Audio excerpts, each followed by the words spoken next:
Milí bratia a sestry, vážení rozhlasoví poslucháči. Pán Ježiš, keď žil na tejto zemi, robil veľa zázrakov, slúžil ľuďom a mal veľa kázaní. Reakcia na jeho pôsobenie bola rôzna. Z jeho kázaní sa najviac ľudí dotkla reč o manne. Poslúchači to hodnotili ako tvrdá reč. Mnohí od neho vtedy odišli, pretože nemohli uveriť jeho slovám. Prečo práve slova o manne vyvolávali takúto reakciu?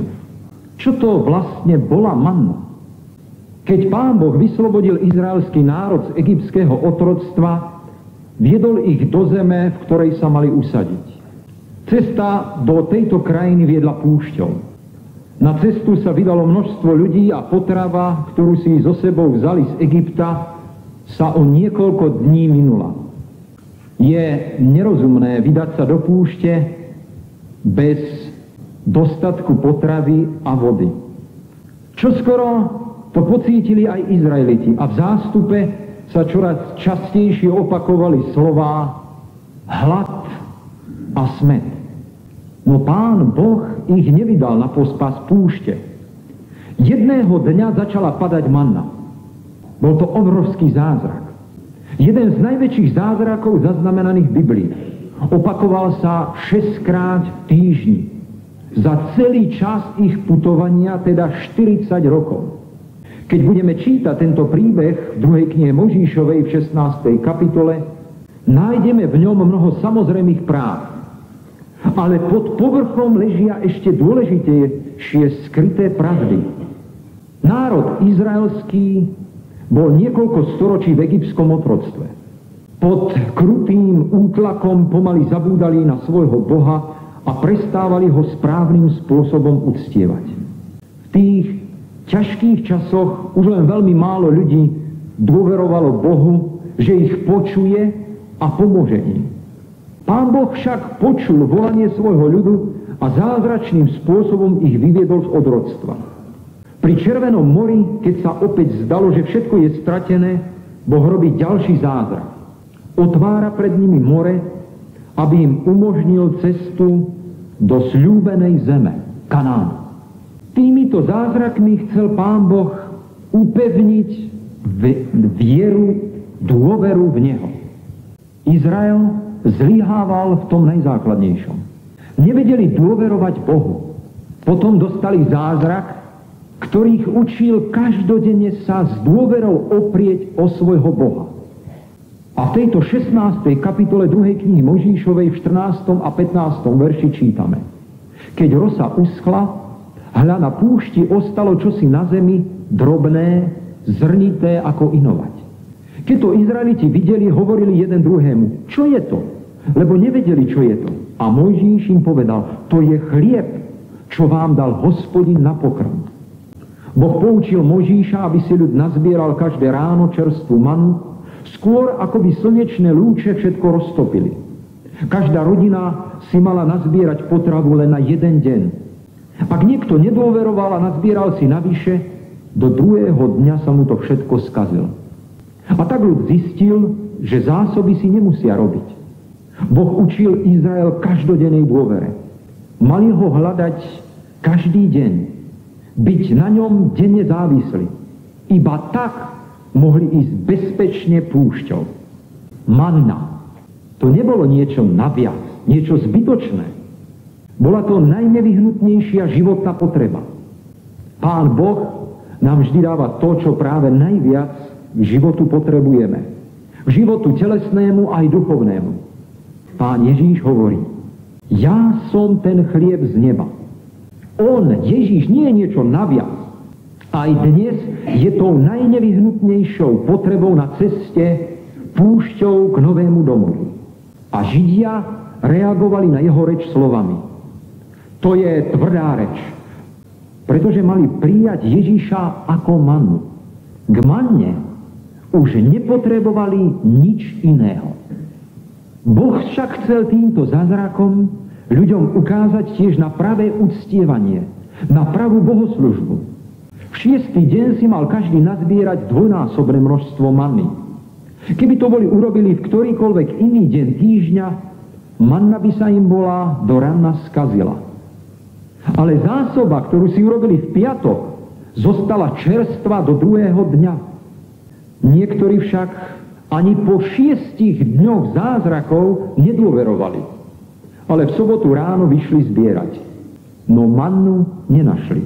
V sobotu nepadala. Mali ju mať v zásobe. To bol ďalší zázrak, ktorý podporoval dôveru v Boha. Tak ako za 6 dní pri stvorení Pán Boh naplnil zem dobrými vecami a živými bytosťami, v 7. deň ho naplnil svojou prítomnosťou.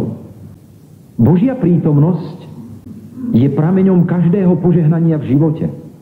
Božia prítomnosť je neviditeľná. Keď je život človeka odlúčený od Božej prítomnosti, je len miznúcim tieňom. Pán Boh chcel týmto zázrakom ľudí naučiť, že nie sú závislí na hmotných prostriedkoch, ale na duchu. A Pán Ježíš to jasne vyjadril tým, ktorí ho chceli urobiť kráľom, preto, že ich nasýtil chlebom. Hovorí, moje slová sú duch a život. Čo mali v sobotu Izraeliti robiť? Čo mohli nazbierať? Potravu nie. Ten si už mali pripraviť piatok. Ale v sobotu mohli zbierať duchovný chlieb. V 5. Mojžišovej v 8. kapitole, keď to vysvetľuje Mojžiš, tak hovorí takto. A ponížil ťa a dopustil na teba hlad. A potom ťa krmil mannou, ktorej si neznal, ani jej neznali tvoji otcovia.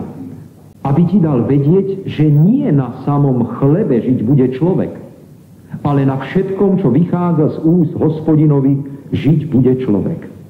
6 dní sa viditeľne prejavovalo Božie požehnanie. V 7. deň im Boží neviditeľný hlas prinášal požehnanie. V sobotu mali počúvať Božie slovo bez prerušenia, bez zbytočných starostí. Bez tohoto sa nedá prejsť púšťou. Bez tohoto sa nedá prejsť životom. Tým, že ľud si mal nazbierať na sobotu mannu už v piatok, Pán Boh zdôrazňuje dôležitosť prípravy na deň odpočinku. Počas 40 rokov Boh viac ako 2000 krát názorne učil svoj ľud dôvere a správnemu zachovávaniu dňa, ktorý Pán Boh pri stvorení oddelil, požehnal a posvetil. Teraz si všimnime naučenia, ktoré sú trochu pod povrchom tohto zvláštneho príbehu. Apoštol Ján zaznamenal, ako sme to počuli pri čítaní z Božieho slova, rozhovor medzi židovskými vodcami a Ježišom. V 31. verši Evanjeliu Jánovom hovoria Ježíšovi. Naši otcovia jedli manu na púšti, ako je napísané. Dal im jesť chlieb z neba. A Ježíš im hovorí, nie Mojžiš vám dal chlieb z neba, ale môj Otec vám dal chlieb z neba. Ten pravdivý, lebo tým chlebom Božím je ten, ktorý zostupuje z neba a dáva svetu život. Manna ukazovala na zabezpečenie života. A Ježíš hovorí, že jediný, kto nám môže zabezpečiť život, kto je tou pravou mannou, je on sám. Ježíš zdôrazňuje svoju jedinečnosť tým, že hovorí, že prichádza z neba a dáva svetu život. Manna, ktorá padala z neba, aby živila Izrael, je obrazom toho, ktorý mal prísť od Boha, aby dal svetu život. Ježíš takto jasne prehlásil, že je rozdiel medzi ním a ostatnými ľuďmi. V 23. verši v 8. kapitole Evanjelia Jánov ho znovu zdôrazňuje. Vy ste z dola, ale ja som z hora. Vy ste z tohoto sveta. Ja nie som z tohoto sveta. Keď som pred časom stretol mladých ľudí, ktorí uverili východnému náboženstvu, pri rozhovore vyjadrili svoj názor na Ježíša. Ježíš je jeden zo spasiteľov. V obraze manny však Ježíš hovorí takto. Ja som jediný spasiteľ, lebo on sa zázračne narodil z Panny. Nikdy predtým, ani potom sa niečo takéhoto nestalo. Len Ježíš. Áno. len on prišiel z neba, je jedinečný. Ako zázrak manny na púšti. Keď sa ráno v lete zobudíme na chate a výjdeme von, obdivujeme trblietajúcu sa rosu v ranom slnku. Rosa sa vytvorila nenápadne a ticho. Niekedy nás však na rozdiel od tichej rosy zobudí padanie dažďových kvapiek na strechu. Príchod Pána Ježíša bol tichý a nenápadný. A to možno urazilo Židov. Mnoho proroctiev počas stáročí oznamovalo jeho narodenie, celoživotné dielo, smrť aj vzkriesenie. Kto však zbadal, že Ježíš prišiel? Myslím, že i dnes by sme chceli počuť hlučnejší príchod Ježíšov do našej modlitebne. Ježíš však prichádza ticho a pôsobí. Keď prišiel Ježíš, bolo to len niekoľko ľudí, ktorí si všimli tichý, nenápadný príchod kráľa vesmíru. Aj dnes Duch Boží pôsobí na srdce človeka ticho a nenápadne, ale pôsobí. A Ježíš pri inej príležitosti hovorí, pôsobenie ducha je ako vietor. Počuješ jeho zvuk, ale nevieš, odkiaľ prichádza a kam ide. Tak je to s každým, kto sa narodil z ducha. Poďme však ešte ďalej pod povrch. K manne, ktorá padala okolo tábora, mal každý ľahký prístup. Každý si ju mohol veľmi ľahko nazbierať. Bolo jej dosť pre všetkých. A Ježiš Kristus dnes je dostupný každému. Pán Ježiš povedal Nikodémovi, lebo tak Boh miloval svet, že dal svojho jednorodeného syna, aby nikto, kto v neho verí, nezahynul, ale mal večný život. Čo musí urobiť každý, kto chce mať večný život? Pán Boh vybral najľahšiu, najdostupnejšiu cestu pre vstup do večného života. Veriť. Ježíš prichádza na zem, stvoriteľ vesmíru. Kráča zaprášenou judskou cestou v Galilei a pomáha každému. Rozhodujúce je, ako odpovieme na Božiu ponuku, na jeho dar. Každý Izraelita mal k manne ľahký prístup. Ale čoskoro ňou niektorí opovrhli a túžili po náhrade. Tak to bolo aj pri Ježišovom prvom príchode. V Evanjeliu Jánovom o tom čítame. Na svete bol, svet povstal skrze neho a svet ho nepoznal. Prišiel do svojho vlastného a jeho vlastní ho neprijali. Tieto slová podľa mňa patria medzi najtragickejšie slova Biblie. Ľudia sú na púšti, padla manna, oni môžu žiť, ale rozhodnú sa nenazbierať. Ježiš to vyjadril slovami, prišiel do svojho vlastného a jeho vlastní ho neprijali.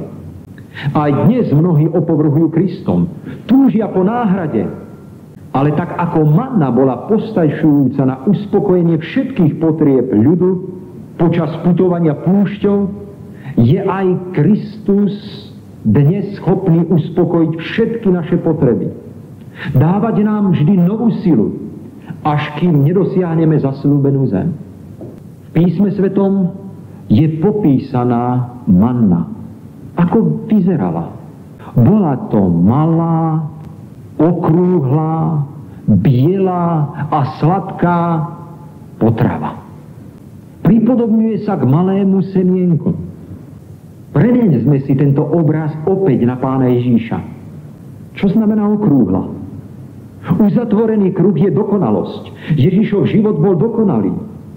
A takýto život ponúka aj nám. Ak budeme denne prijímať mannu, jeho slova, dokonalo sa môže stať súčasťou nášho života. Kruh nemá začiatok ani koniec. Ježíš je večný. Nemá počiatku ani konca. Manna bola malá. Je to obraz pokory. Pozemský život Pána Ježíša sa zvlášť vyznačoval pokorou. Apoštol Pavel hovorí, ponížil sa a stal sa poslušným až po smrť kríža. Manna bola biela. Obraz spravodlivosti Ježíša Krista. Túto spravodlivosť ponúka aj nám. Ježíš ako jediný človek na zemi, ktorý nikdy nezhrešil. Ani v mysli, ani skutkom. Manna bola sladká. O Pánu Ježišovi čítame, že prospieval milosťou u Boha aj ľudí. Všade, kde prichádzal, prinášal chuť k životu. Celé okolie to mohlo poznať. A preto apoštol Pavel hovorí, ak je niekto v Kristovi, je novým stvorením. Kresťan prináša chuť k životu. Staré pominulo, hľa všetko je nové. Čo museli urobiť ľudia, keď chceli získať mannu? Museli ráno vstať a ísť zbierať. Aj my získavame najväčšie požehnanie, keď ráno budeme prijímať nebeský chlieb, Božie slovo. Ľudia, ktorí chceli zbierať mannu, si museli klaknúť, zohnúť sa, skloniť. K štúdiu Božieho slova by sme mali prichádzať s pokorou, aby sme mohli prijať trvalé požehnanie spadajúcej manny. Avšak väčšina tých, ktorí z Ježišových úst počuli kázanie o manne, odišla preč. Pre nich to bola tvrdá reč. Vyzývala ich k niečomu, čo nechceli urobiť.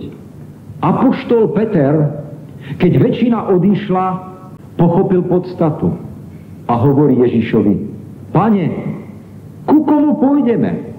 Ty máš slova večného života. Manna padá aj dnes. Denne ju môžeme zbierať z rád Božieho slova, zo zvláštnych Božích svedectiev. Manna padá aj dnes. Denne ju môžeme prijímať, získavať požehnanie na modlitbe, keď sme spojení s Kristom. Manna nám pádá, keď slúžime ľuďom, ale aj keď máme vzájomné spoločenstvo, bratia a sestry. Manna bola určená ako potrava na ceste púšťou do zasľúbenej zeme. Ľudia ňou opovrhli a túžili po náhrade. Neopakujme ich chybu. Primknime sa viac k Bohu a k starým večne platným pravdám, a to zvlášť teraz, keď sme už blízko hraníc zasľúbenej zeme. Božia manna padá aj dnes. Rozhodnime sa nazbierať nebeský chlieb. Rozhodnime sa pre Ježíša, aby sme prešli púšťou a vošli do zasľúbenej zeme. Amen. Skloníme sa k spoločnej modlitbe. Náš dobrý, láskavý Oče, ktorý si v nebesiach. My ti z celého srdca ďakujeme, že ty si videl našu najväčšiu potrebu, aby sme mohli prejsť púšťou, aby sme mohli prejsť životom v dôvere v teba.